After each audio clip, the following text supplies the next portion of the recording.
ये कहानी है आपकी, हमारी और पृथ्वी पर लाइफ के एग्जिस्टेंस की। ये सच है कि जीवन के अस्तित्व को एक अरसा बीत चला है। आज हमें लाइफ कई रूप में देखने को मिलती है। एक ही जीव में कई प्रजातियां देखने को मिलती हैं। बात करें जानवरों की तो शेर, चीता, भालू, सांप और न जाने कितनी ही प्रजातियां जंगल में घूम रही हैं। जहरीले सांप से लेकर शिकार को निगलने वाले खौफनाक सांप तक आपको हर तरह के जीव देखने को मिलते हैं। खैर, बात केवल सांप की नहीं है, असल सवाल जीवों में इतनी वैरायटीज का है। सवाल है कि आखिर इतने तरह के जीव धरती पर कैसे पनप गए। पृथ्वी पर एक ही तरह का जीवन क्यों नहीं पनपा। जब सब कुछ एक सिंगल सेल से शुरू हुआ तो एवोल्यूशन की कहानी इतनी लंबी और पेचीदा कैसे हो गई। अगर आप सोच रहे हैं कि आज हम ह्यूमन एवोल्यूशन पर बात करने वाले हैं तो आपका गैस बिल्कुल गलत है।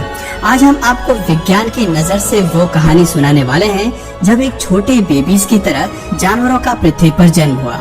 इतिहास में पहली बार सांस लेने के लिए उनके फेफड़ों का निर्माण हुआ। देखने के लिए उन्हें आंखें मिली और खुद की फॉर्मेशन के लिए एक अवसर मिला।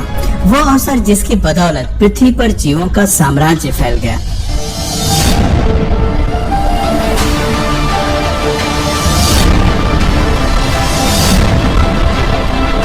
हमारी पृथ्वी, जिसकी सतह पर केवल खौलते लावा के सिवाय कुछ भी नहीं था। यही लावा जल्द ही 9 मिलियन लिविंग स्पीशीज के लिए उनका घर बनने वाला था। खैर, ये रास्ता इतना भी आसान नहीं था। राख से जीवन को जन्म देने के लिए कई घटनाएं होने वाली थीं, लेकिन इनमें सबसे पहला पड़ाव पानी था। एस्ट्रॉइड्स और कॉमेट्स ने भले ही पानी को पृथ्वी पर छोड़ा, लेकिन ये पानी केमिकल्स और ऑर्गेनिक कंपाउंड से भरा था, जिन पर आसमान से कड़कती बिजली का पड़ना बाकी था। लाइटिंग स्ट्राइक के प्रभाव से पानी में मौजूद केमिकल एटम्स ने जुड़कर एक चेन बनाना शुरू किया, जिससे जेनेटिक मटेरियल का निर्माण हुआ। इस मटेरियल का ऐसे खतरनाक वातावरण में बचना हालांकि मुमकिन नहीं था, लेकिन पानी में मौजूद ऑयली मटेरियल की वजह से पहले सिंगल सेल ने पनपना तय किया था। पर अपनी फॉर्मेशन के बाद ये सिंगल सेल कहाँ चुप बैठने वाला था। 3.5 बिलियन साल पहले जेनेटिक मैसेजेस और केमिकल इंस्ट्रक्शंस के चलते इस सेल ने खुद को पहली बार कॉपी किया। ये जीवन की पहली कड़ी थी जिसने पृथ्वी पर कुछ अद्भुत कर दिखाया था। अपने क्लोन को तैयार करके इसने धरती पर जीवन की शुरुआत कर दी थी। तब ये सेल नहीं जानता था कि आगे चलकर इंसान, जानवर, पेड़ पौधे, चिड़िया और मरीन एनिमल सब कुछ इसी से विकसित होने वाले थे।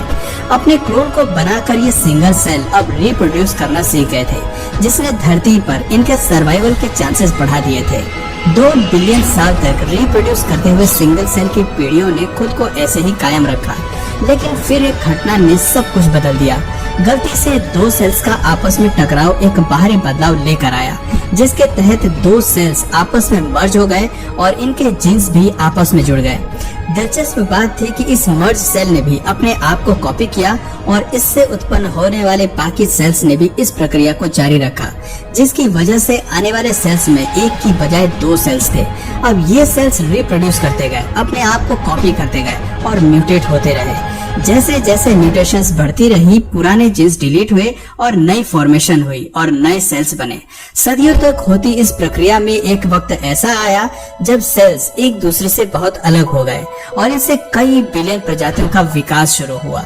पानी के अंदर चल रही इस फॉर्मेशन से वहाँ कई प्रजातियां पनपने लगी, लेकिन जो हमारे विकास के लिए जिम्मेदार रहे वो थे 3 इंच लंबे वाटर वर्म। पानी के अंदर क्या आप इस जीव को देख सकते हैं? दरअसल ये हम हैं। आज से लगभग 550 मिलियन साल पहले। ये वो समय था जब म्यूटेशंस के चलते मेल और फीमेल जेंडर का विकास हो चुका था। अब हमारा मकसद प्रजनन की प्रक्रिया से अपनी संख्या बढ़ाना था, ताकि ज्यादा से ज्यादा जीन्स को रिप्रोड्यूस कर सकें। इस दौर में अपने लिए साथी को ढूंढना बेहद मुश्किल था, क्योंकि मादा को पहचानने के लिए वाटर वर्म के पास ना तो आंखें थी और ना ही कोई दूसरा फीचर। ऐसे में समुद्र के काले अंधेरे में देखने की क्षमता का होना जरूरी था। हालांकि ये एक बड़ी बाधा थी, लेकिन इसको सुलझाना भी कुदरत को बहुत अच्छे से आता था। जल्द ही प्रकृति का सबसे अद्भुत और अनोखा आविष्कार दुनिया में आया। हम बात कर रहे हैं आंखों की, जिसने वाटर वर्म को पानी के अंदर अपने पार्टनर को देखने और ढूंढ निकालने की ताकत दी। इस आविष्कार के लिए सबसे पहले वाटर वर्म के कुछ स्किन सेल्स म्यूटेट हुए। अब ये जीव अंधेरे और उजाले में फर्क कर सकते थे, अपने लिए ज्यादा शिकार ढूंढ सकते थे और रिप्रोड्यूस करने के लिए अपने साथी का भी चयन कर सकते थे। इस तरह से वाटर वर्म ज्यादा समय के लिए जी सकते थे। लेकिन यही काफी नहीं था। वक्त के साथ साथ सेल्स में नई म्यूटेशन होने लगी, जिससे सभी जीवों में आंखों का विकास हुआ। आंखों के विकास के साथ ही पानी के नीचे जीव अब सब कुछ देख पाए। हैरानी की बात थी कि इन सब की शुरुआत केवल एक सिंगल सेल से शुरू हुई थी, लेकिन अब इसकी बदौलत एक मरीन वर्ल्ड का विकास हो गया था। लेकिन आसपास की दुनिया को समझना भी जरूरी था, इसलिए आंखों के पीछे मौजूद नर्व सेल्स ने आपस में इकट्ठा होना शुरू किया। शुरुआत में ये ऑर्गन बेहद छोटा था, लेकिन वक्त के साथ ये जीवों के शरीर का सबसे जरूरी और रहस्यमय हिस्सा बन गया। हम बात कर रहे हैं दिमाग की। जी हाँ दोस्तों, 521 मिलियन साल पहले जीवों में आंखों के बाद दिमाग का ही विकास हुआ। दुनिया में पहले दिमाग के विकास के साथ ही बहुत कुछ बदलने वाला था। आपको बता दें कि इस ऑर्गन का विकास तब हुआ था जब हम समुद्र में मछली के रूप में मौजूद थे, और ये मछली थी फुट लॉन्ग आर्मर्ड फिश। मछली में विकसित पहला दिमाग आसान फैसले लेने के लिए विकसित हुआ था। इस स्तर पर दिमाग आम जानकारी को प्रोसेस कर सकता था, लेकिन खुद को खतरों से बचाने के लिए रणनीति बनाने में सक्षम नहीं था। पानी में फुट लॉन्ग आर्मर्ड फिश को कई खतरों से बचकर रहने की जरूरत थी, वरना इसकी प्रजाति विलुप्त भी हो सकती थी। इसी खतरे से बचने के लिए 400 मिलियन साल पहले जेनेटिक चेंजेस की वजह से मछली की त्वचा पहले के मुकाबले सख्त होनी शुरू हो गई। खुद को खतरों से बचाने के लिए इन जीवों में दांत और जबड़ों का भी विकास शुरू हुआ, जिसका मतलब था कि अब ये मछली ज्यादा भोजन खा सकती थी, अपने लिए शिकार कर सकती थी। एक मजबूत शरीर के साथ 375 मिलियन साल पहले मछली में कई फीचर्स विकसित हो गए थे, जिसकी वजह से अब ये आराम से किसी भी शिकार को पकड़ सकती थी। लेकिन समस्या ये थी कि पानी के नीचे मौजूद ऑक्सीजन इसके लिए काफी नहीं था। ऑक्सीजन की कमी से पानी के अंदर इसका ज्यादा समय तक सरवाइव कर पाना आसान नहीं था। इसके अलावा वहाँ मौजूद टॉक्सिक कार्बन डाइऑक्साइड भी इनके लिए एक बड़ा खतरा था। हालांकि वहाँ भोजन की कमी नहीं थी, लेकिन ऑक्सीजन जीवन के लिए मेन इंग्रेडिएंट था, जिसे पाने के लिए इन्हें कुछ बेहद ही बड़ा करना जरूरी था। दोस्तों, कुदरत का नियम तो आप जानते ही हैं कि कुछ भी पाने के लिए रिस्क लेना ही पड़ता है। इस मछली ने भी यही किया। ऑक्सीजन के लिए फुट लॉन्ग आर्मर्ड फिश पानी की सतह पर आई और इसने ऑक्सीजन लेना शुरू किया। शरीर में ऑक्सीजन के ट्रेवल होने की वजह से धीरे धीरे लंग्स का विकास हुआ।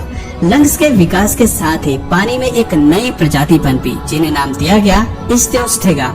इस्थियोस्थेगा असल में हम ही थे, और हम हवा और पानी दोनों में सांस ले सकते थे।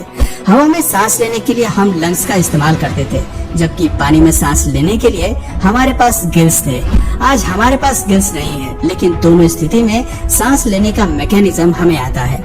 पानी में रहते हुए इस इस्थियोस्थेगा को काफी समय हो चुका था, लेकिन बाहर की दुनिया की तरफ इनका खिंचाव ज्यादा था। 365 मिलियन साल पहले वो समय भी आया जब हमने अपना सर पानी से बाहर निकाला और हमारे सामने मौजूद जमीन की तरफ बढ़ने लगे। ये जगह हमारे लिए अनजान थी, लेकिन दिलचस्प भी।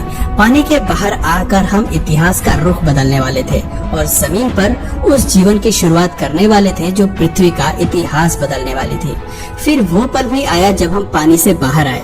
इस्थियोस्थेगा ही वो पहले जीव थे जिन्होंने बाहर की दुनिया में आकर सब कुछ बदल दिया। लेकिन ये इतना आसान नहीं था। जमीन पर आने की कीमत भी इन्हें चुकानी थी। इनकी नर्म त्वचा सूरज की रोशनी झेलने के लिए नहीं बनी थी, इसलिए जमीन पर इनका विलुप्त होना पक्का था। लेकिन कुदरत इन्हें आसानी से खत्म होने देना नहीं चाहती थी। फिर वो दौर भी आया जब इन जीवों ने धीरे धीरे इस वातावरण में एडॉप्ट करना सीखा। सूरज की रोशनी से बचने के लिए धीरे धीरे इनकी त्वचा सख्त होती चली गई। 340 मिलियन साल पहले हम इस्थियोस्थेगा से कैसिनेरिया में तब्दील हो गए। इसके साथ ही हमें मोटी चमड़ी और पंजों का निर्माण हुआ, ताकि हम जमीन की सख्त सतह पर चलने के काबिल हो सके। धीरे धीरे हमने अपने आँख को जमीन के हिसाब से ढाला, लेकिन तपती धूप में अंडों का बचना मुश्किल था। प्रजनन के लिए इस्तेमाल होने वाली पुरानी प्रक्रिया जमीन पर किसी काम की नहीं थी। ऐसे में यहाँ कैसिनेरिया ने प्रजनन की एक नई प्रक्रिया को चुना जो आज भी कायम है। आज भी सभी जीव इस प्रक्रिया से ही रिप्रोड्यूस करते हैं, जिसे हम सेक्स कहते हैं। यहीं से जीवों में सेक्स की प्रक्रिया शुरू हुई। इस प्रक्रिया की जरूरत इसलिए पड़ी ताकि बच्चे एक हार्ड शेल्स के अंदर पैदा हो सके। ये एवोल्यूशन का एक ऐसा मास्टरपीस था जिसकी वजह से जमीन पर जीवन एक नए सिरे से शुरू हुआ। धरती पर रेप्टाइल्स वो पहले जीव थे जिन्होंने अंडे देने शुरू किए। अंडे देने की वजह से हमें नए बेबीज में जेनेटिक वैरायटी देखने को मिली। इस वैरायटी ने हमारी प्रजाति को मरने नहीं दिया। आपको बता दें कि कैसिनेरिया वो पहले जीव थे जो पूरी तरह से जमीनी सतह पर रहने के लिए एडॉप्ट हुए और इनके बच्चे भी ऐसे वातावरण में आसानी से एडॉप्ट हो गए। ये जीव पृथ्वी के खुले वातावरण में सांस ले सकते थे, चल सकते थे और खुद के वजन को भी संभाल सकते थे। लेकिन एवोल्यूशन की कहानी केवल यहीं तक सीमित नहीं थी। अभी इसके साथ बहुत कुछ होना बाकी था। ये समय रुकने का नहीं था, बल्कि एक ऐसे लाइफ को फॉर्म करने का था जो आगे चलकर पूरे अर्थ को डोमिनेट करने वाला था। ये सब कैसे होने वाला था? आखिर अब कौन से ऑर्गन्स डेवलप होने वाले थे? और एवोल्यूशन की होड़ में अब कौन से जानवरों का एवोल्यूशन होना बाकी था? अगर मैं ये सब इसी वीडियो में बताने लगा तो ये वीडियो बहुत लंबी हो जाएगी। अगर आप कहेंगे तो मैं इसका पार्ट 2 भी जरूर बना दूंगा। इसलिए अगर आप चाहें तो कमेंट में पार्ट 2 जरूर लिखिए। तो आज की वीडियो में बस इतना ही। अगर इस वीडियो से आपको कुछ नया जानने या सीखने को मिला या फिर इंटरेस्टिंग लगा तो प्लीज इस वीडियो को एक लाइक करके अपने फ्रेंड्स और फैमिली में से जरूर शेयर करें। और यदि आप इस चैनल पर नए हैं तो प्लीज इस चैनल को सब्सक्राइब करके बेल नोटिफिकेशन आइकन को ऑन कर लीजिए ताकि हमारे आने वाले वीडियोस आप मिस न करें। मिलते हैं फिर किसी वीडियो में नए टॉपिक के साथ। तब तक के लिए नमस्कार।